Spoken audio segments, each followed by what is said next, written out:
Bueno, muchas gracias a todos por estar aquí.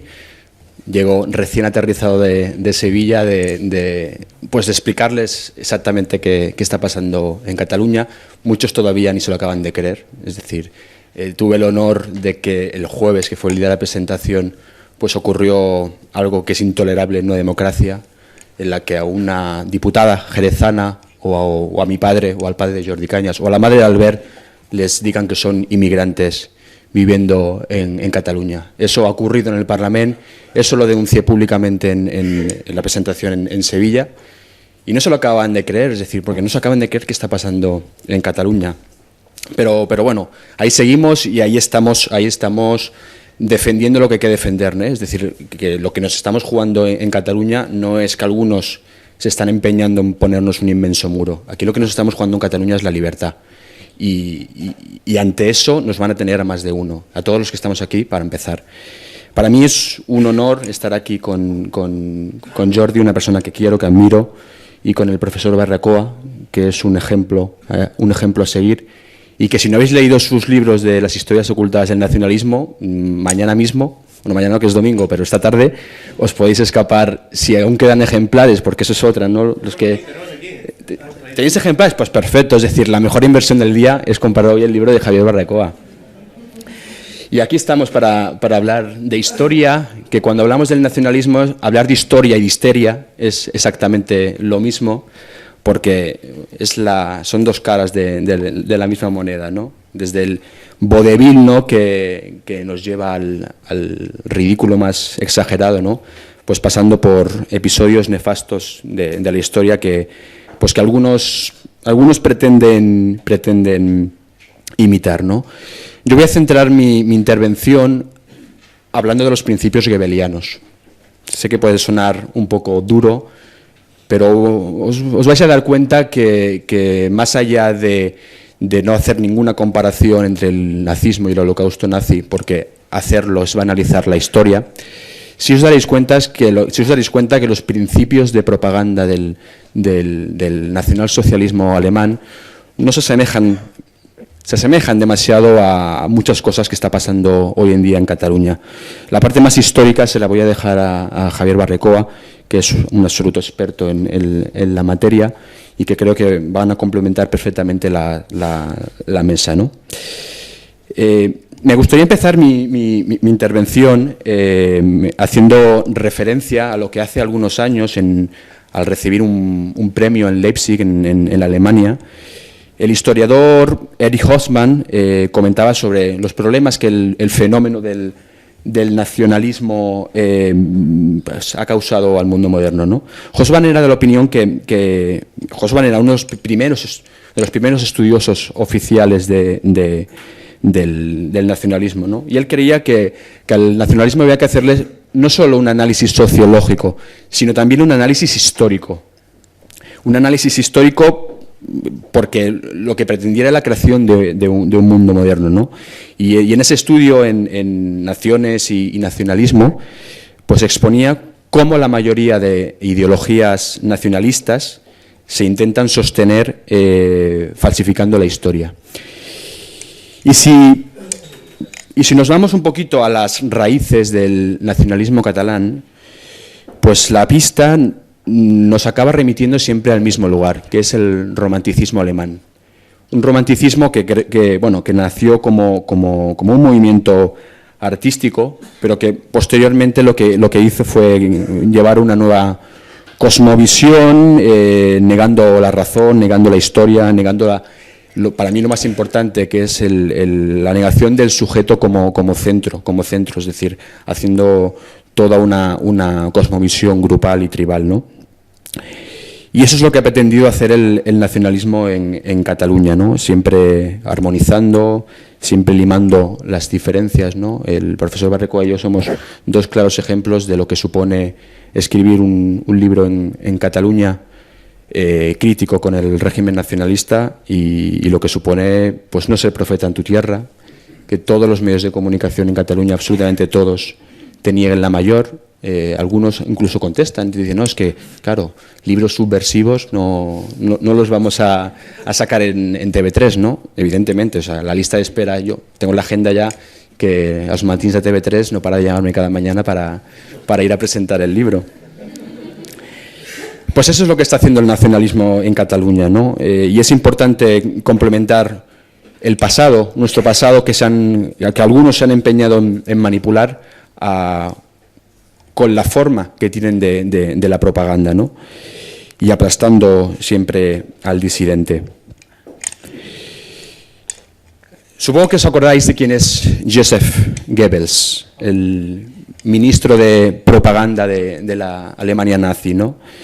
Bueno, conocido fundamentalmente se conoce por el discurso que hizo de la guerra en el Palacio de Deportes, ¿no? La verdad que tenía un inmenso talento para persuadir a las masas, ¿no?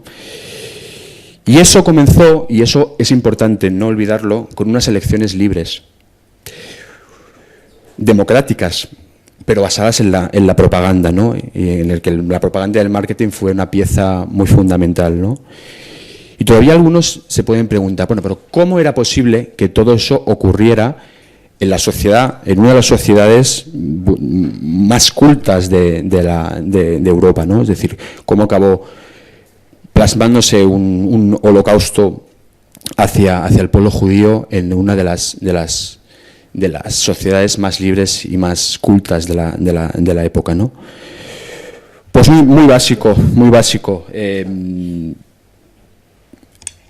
apelando a las masas, apelando a los instintos más nefastos de las personas, como es el odio, como es la intolerancia, como es el racismo, la xenofobia. Eso ocurrió en la Alemania nazi. Y hoy, sin querer banalizar lo que ocurrió en el Holocausto nazi, os quiero traer de nuevo a colación los 11 principios de Goebbels y os daréis cuenta de que hay muchos puntos en común.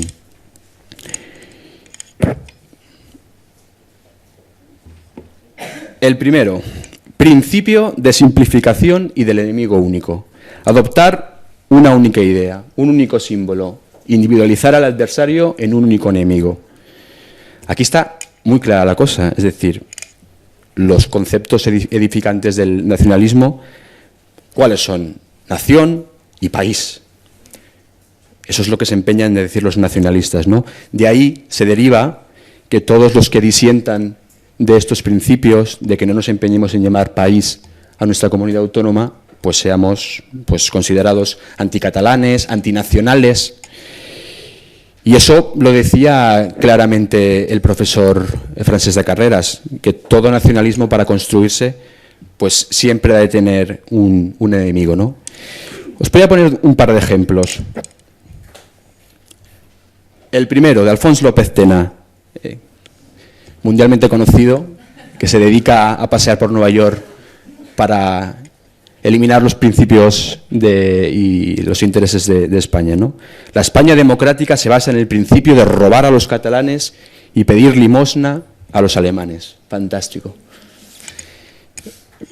Miramos la segunda, de una persona con la que tuve la oportunidad de estar hace unos días en Madrid, Santiago Espot, presidente de la organización Catalunya Acció. Quien no trabaja por la independencia de Cataluña, trabaja contra Cataluña. Fantástico. Este es el primer principio que, como veis, pues tiene muchas similitudes. Veamos el segundo. Principio del método de contagio. Es decir, reunir diversos adversarios en una sola categoría o individuo. Los adversarios han de constituirse en suma individualizada. Aquí está muy claro, no importa la procedencia que tenga una disidencia, ¿no? La propaganda nacionalista pues ha instalado la idea de que si uno no es nacionalista y uno está a favor del proceso, pues entonces uno es fascista, anticatalán, enemigo de Cataluña, propagador del miedo, como muchas veces les dicen a Albert y Jordi en el Parlamento, ¿no? Y no hay ni lugar a una alternativa que no sea esta, es decir, o estás a favor del proceso o eres un mal catalán, ¿no? Y aquí tenemos un claro ejemplo de lo que estoy diciendo, de Joel Joan, actor y presidente de la Academia de Cine Catalán. 1 millón de euros nos cuesta al año. Cuando se gire la tortilla, quien no sea independentista será un traidor. Fantástico. Esto ocurre en una democracia o algo parecido, llamado una democracia que se llama Cataluña. Vamos al tercer principio. Principio de la transposición. Es decir, cargar sobre el adversario los propios errores o defectos, respondiendo el ataque con el ataque. Es decir, si no puedes negar las malas noticias, inventa otras que las distraigan. Supongo que sois conscientes de que el nacionalismo se empeña en tapar las malas noticias con fuegos de artificio, ¿no? Ejemplos, pues fijaos, a nadie se le puede escapar que las cuentas de la Generalitat están quebradas, que tenemos más de 900.000 desempleados, 55.000 millones de deuda, el 30% de la deuda de las comunidades autónomas, lo más triste, un 20% de pobreza ya en Cataluña y numerosísimos casos de corrupción ligados a las clásicas familias del nacionalismo, ¿no? Lo que decía antes Albert, ¿no? Que el que roba a Cataluña no son los españoles, sino son los nacionalistas. Y abrazarse a la bandera como hace el nacionalismo es la coartada perfecta que tienen para tapar la indecencia y la incompetencia de los que nos gobiernan hoy en día en Cataluña. Y por supuesto todo lo tapan con victimismo, con mantras, el España nos roba. Y así se cumple el tercer principio de la nueva religión nacionalista, que bebe mucho del romanticismo alemán. Un detalle muy curioso que seguro que algunos no conocéis y que el otro día en Sevilla, la presentación, porque uno de los asistentes me lo preguntó, que dónde había estudiado Jordi Pujol. Y yo le contesté, Jordi Pujol había estudiado en el colegio alemán en la época del Tercer Reich. Y ese detalle es muy importante. Cuarto principio. Principio de la exageración y de la desfiguración. Es decir, convertir cualquier anécdota, por pequeña que sea, en amenaza grave. Y el último ejemplo lo hemos visto voy a poner un ejemplo, con la ley 11. Una ley que, más conocida como, seguramente la conocéis como la ley Wert, que es una ley pues que tiene cosas buenas, como puede ser el esfuerzo, el talento, pero en definitiva es una mala ley. Es una mala ley pues porque evidentemente hay muchos principios el principio que defendemos desde Ciutadans de una educación de calidad y una educación trilingüe no se cumple. Veamos estos ejemplos y os daréis cuenta de lo que están haciendo los nacionalistas. La primera es un senador de Convergencia, de Ramón Arturo Román, que decía a este respecto: la reforma educativa es un golpe de Estado a la inmersión lingüística y, por tanto, un atentado a la cohesión. Maravilloso. Y la siguiente de la gran sacerdotisa de la educación en Cataluña, de Irene Rigau, que dice: la ley Wert obedece a una estrategia de destrucción de la realidad catalana. Todo esto se está diciendo en sede parlamentaria, es decir, todo esto ocurre, y lo decía antes, en algo parecido a una democracia llamada Cataluña, llamada España. Y esto ocurre pues por muchas cosas que hemos dicho muchas veces, es decir, con la total impunidad y con el pasotismo absoluto del gobierno de España. Veamos el quinto principio. Toda propaganda debe ser popular. Me refiero al principio de la vulgarización, adoptando su nivel al menos inteligente de los individuos a los que va dirigida. Cuanto más grande sea la masa a convencer, más pequeño ha de ser el esfuerzo mental a realizar. La capacidad receptiva de las masas es limitada y su comprensión escasa. Además, tiene gran facilidad para olvidar. Esto lo decía hace un momento Albert, es decir, ellos viven de una sociedad que no sea nada culta. Por eso temen a las personas libres, porque son una amenaza muy seria para sus intereses, ¿no? Y aquí pues han utilizado un discurso y un lema pues simple, sencillo, pero muy muy eficaz. Y me refiero al famoso España nos roba, ¿no? ¿A quién le gusta que le roben? ¿A quién le gusta que le roben? Evidentemente, a nadie. Así que todos, sin excepción, estarán bajo la influencia de la propaganda de este principio. Y aquí, como ellos sabían perfectamente que la independencia de Cataluña no iban a convencer a un numerosísimo número de personas, desde el punto de vista sentimentaloide, desde el punto de vista emocional, pues se inventaron el famoso España nos roba, pues para todos aquellos escépticos de la materia, hacerles parte del rebaño del pesebre, ¿no? Vayamos al sexto. Principio de orquestación.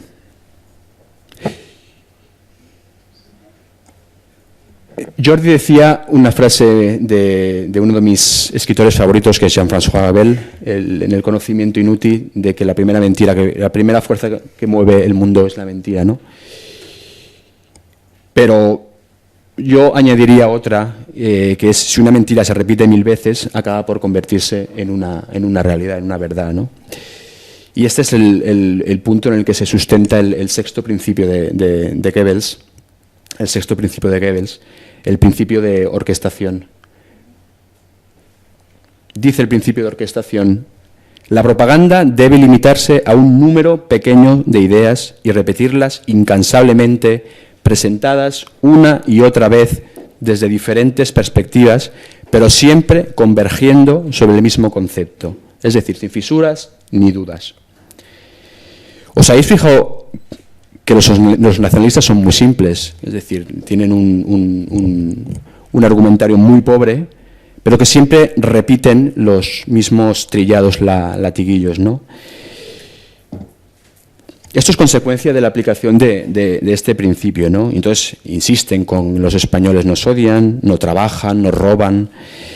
Y cualquier noticia cualquier diario de la prensa, como yo acuñé en su día, ¿no? No solo la prensa pública, sino también la prensa concertada, esa prensa que en Cataluña es toda, que reciben subvenciones, y evidentemente aquí no se cumple lo que decía Thomas Jefferson, que una democracia puede vivir sin partidos políticos, pero no puede vivir sin una prensa libre, ¿no? Y esto se está cumpliendo hoy en día en Cataluña. Javier Barrecoa y yo somos dos víctimas de esa prensa pública y concertada, pero al final todos somos víctimas, porque todos vivimos la influencia de una falta de libertad absoluta, ¿no? Séptimo principio. Daos cuenta que hay muchas similitudes. El principio de renovación. Es decir, aquí hay que emitir constantemente informaciones y argumentos nuevos a un ritmo tal que cuando el adversario responda, el público ya esté interesado en otra cosa, ¿no? Y evidentemente las respuestas del adversario nunca han de poder contrarrestar el nivel creciente de acusaciones, ¿no? Bueno, eso es lo que hace el nacionalismo, ¿no? Un día habla de la liber, otro día habla del derecho a decidir. Hace meses era la famosa campaña de las autopistas, de que las autopistas pagamos más que el resto de los españoles. Luego vuelve a ser el ministro Wert con esa frase tan inafortunada de españolizar a los niños catalanes. Luego fue la carta de galgos y podencos del rey, ¿no? Es decir, renuevan constante las mismas ideas con diferentes escenarios y protagonistas, pero siempre bajo un mismo prisma, que es el victimismo. Octavo, el principio de la verosimilitud. Construir argumentos a partir de fuentes diversas, a través de lo que se llama globos sondas, ¿no? o informaciones fragmentarias, ¿no? Aquí sí entra todo el grueso del aparato del régimen.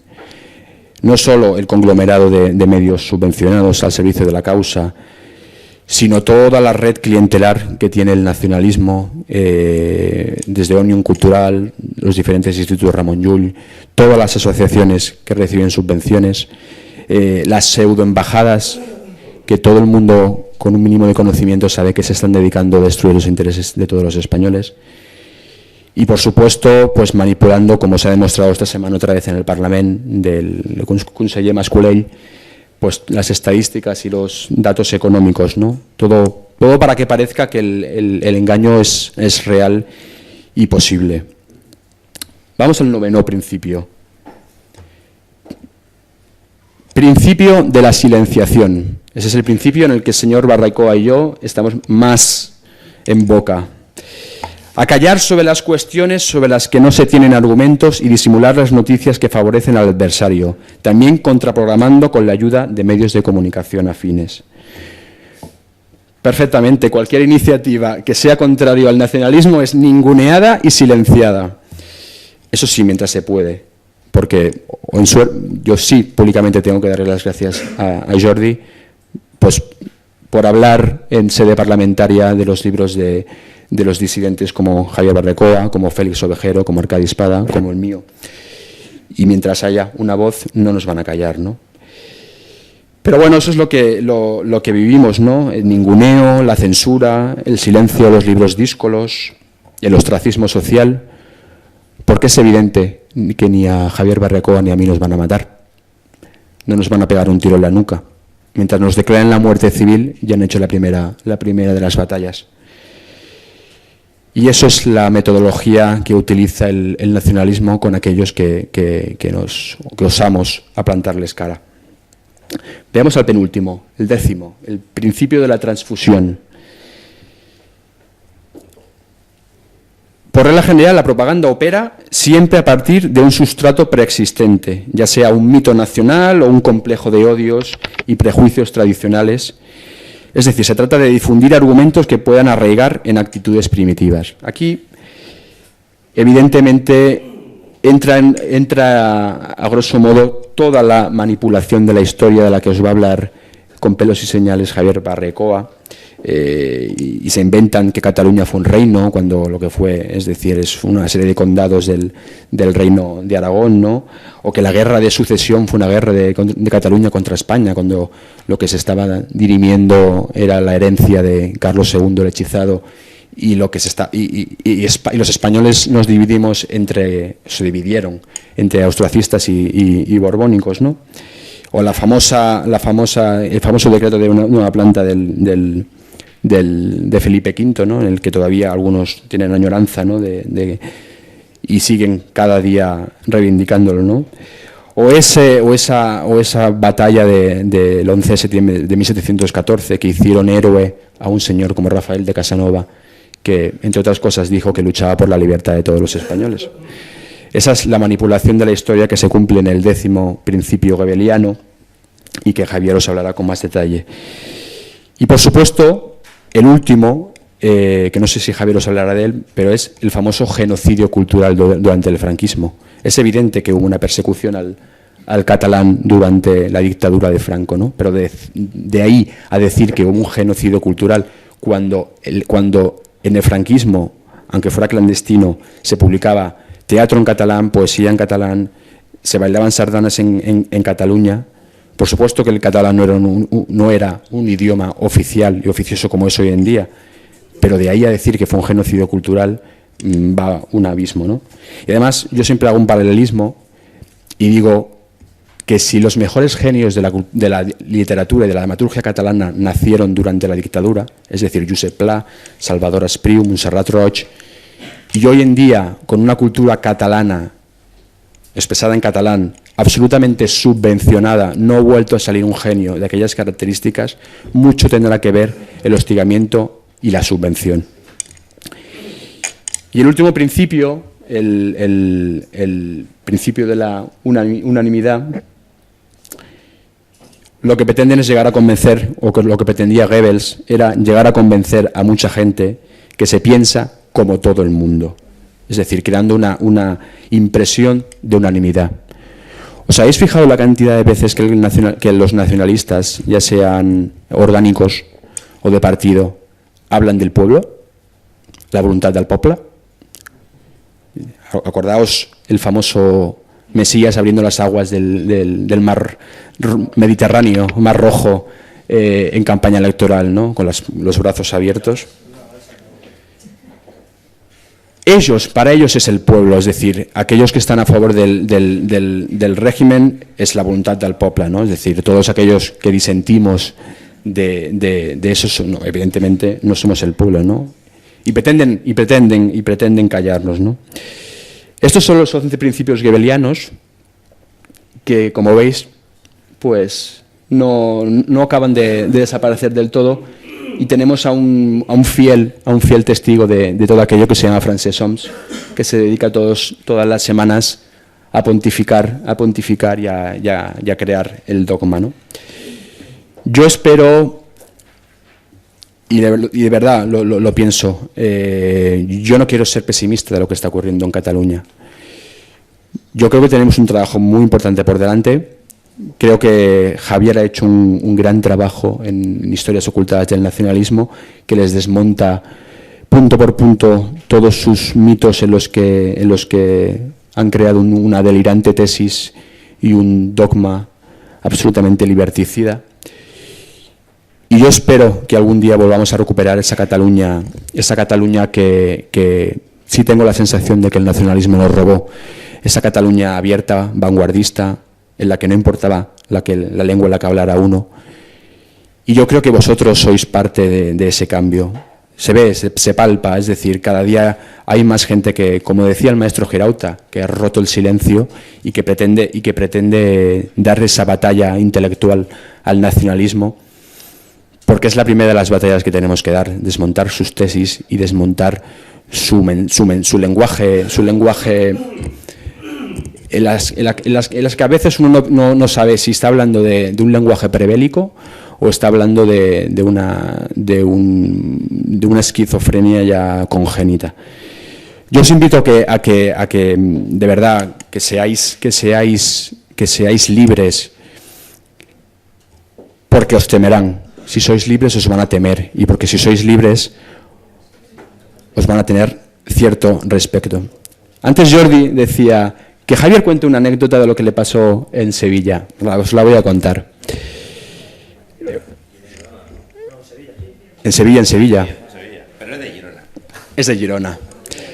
Yo en la presentación en Sevilla primero intentaba transmitir lo que está pasando en Cataluña, y después de hablar del incidente absolutamente liberticida y asqueroso de lo que había pasado en el Parlamento, pues puse el ejemplo de lo que pensaba, por ejemplo, el alcalde de Girona, Carles Puigdemont, sobre que éramos invasores de Cataluña. Él lo circunscribía a un caso, bien es cierto, del escritor Carles Rahola, fantástico apellido, por cierto, pero dejaba entrever, entre líneas se podía leer perfectamente lo que quería decir, ¿no? Y entonces yo lo dije públicamente en la presentación de Sevilla, y el ABC, que estaba presente, porque la presentación la hacía conjuntamente con el director de ABC Sevilla, pues lo reprodujo el día siguiente en la crónica de la presentación. ¿Cuál fue mi sorpresa? Que al salir de Radio Sevilla, donde yo tenía una entrevista, me llaman por teléfono y era el alcalde de Girona. En un tono ciertamente despótico, en la que me pedía explicaciones por lo que yo había dicho en Sevilla el día anterior. Pedir explicaciones en una democracia donde existe libertad de expresión. Pues evidentemente eso es lo que pretendía el alcalde de Girona, era intimidar, era intentar callar, era amenazar con querellas, que es lo que ha amenazado, no solo al diario, por decirlo, sino a mí. Eso es lo que pretende el nacionalismo, y uno pues tiene que vivir, y algunos ya estamos empezando a estar acostumbrados a vivir con amenazas de muerte y con represalias de todo tipo, ¿no? Pero hay que seguir, hay que darles esa batalla, porque pretenden callarnos por una razón, porque se dan cuenta que somos un enemigo muy difícil de batir y nos ven fuertes. Y por eso ayer el alcalde de Girona levantó el teléfono y osó a llamarme para pedirme explicaciones, porque siguen perfectamente los principios gebelianos de callar al molesto y al silencioso. Así que yo os animo a que no os calléis, y os animo a que sigáis en la lucha, porque lo diré siempre, y lo dijo Alexis de Tocqueville: no hay nada más bonito que defender la libertad. Muchas gracias.